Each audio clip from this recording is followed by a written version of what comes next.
In this series of videos on physics is fun, we were discussing the Newton's laws of motion, and we pointed out important insights from the first law of motion. What were they? Newton's first law of motion talked about unbalanced forces and balanced forces. So what Newton proposed was, in absence of unbalanced forces, the body would remain in its state of rest or in the state of uniform motion. That is, the body would continue to move with a constant speed in the same direction in absence of unbalanced forces. So one might ask, what if there are unbalanced forces? First law talks about what happens in absence of unbalanced forces.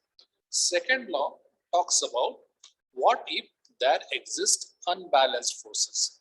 So the Newton's second law says that when there is an unbalanced force, then this unbalanced forces would cause the change in momentum of the object. That is what Newton proposed. Okay.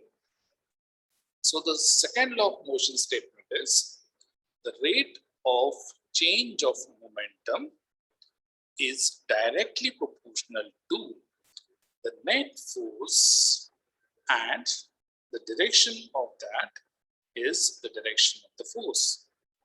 So this is very important insight because it gives you an important mathematical formula which is widely used in physics. So what does the Newton's second law say? It says that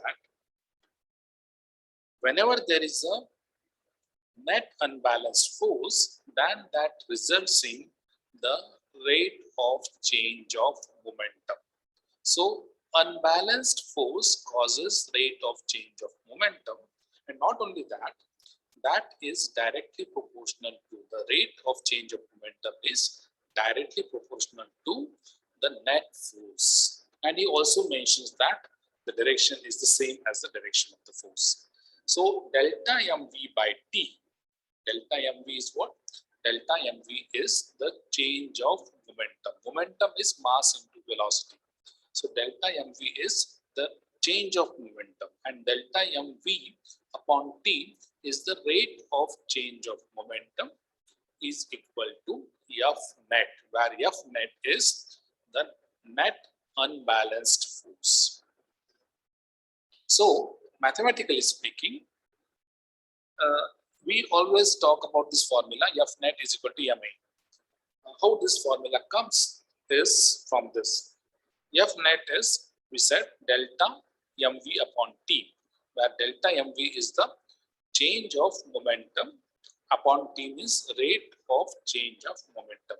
Now in many applications you would find that this mass of the object remains unchanged. So if in such as cases where the mass is unchanged, we can take m outside the bracket. So now then it is m into delta v upon t. Delta means change. So m into change in v upon t. So how much is the velocity changing and in what time interval into mass is the F net. So F net is when the mass is constant, m into rate of change of velocity. And you know that rate of change of velocity is acceleration. So the formula becomes F net is m into a, where m is the mass of the body and a is the acceleration.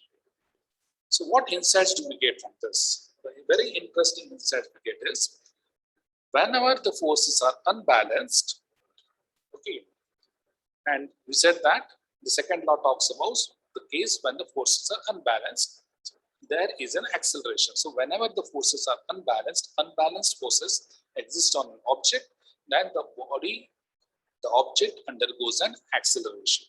And what does Newton's second law say? That acceleration depends directly upon the net force. So depending upon the net force, if there is more force, there will be more acceleration. If the net force is more, the acceleration would be more.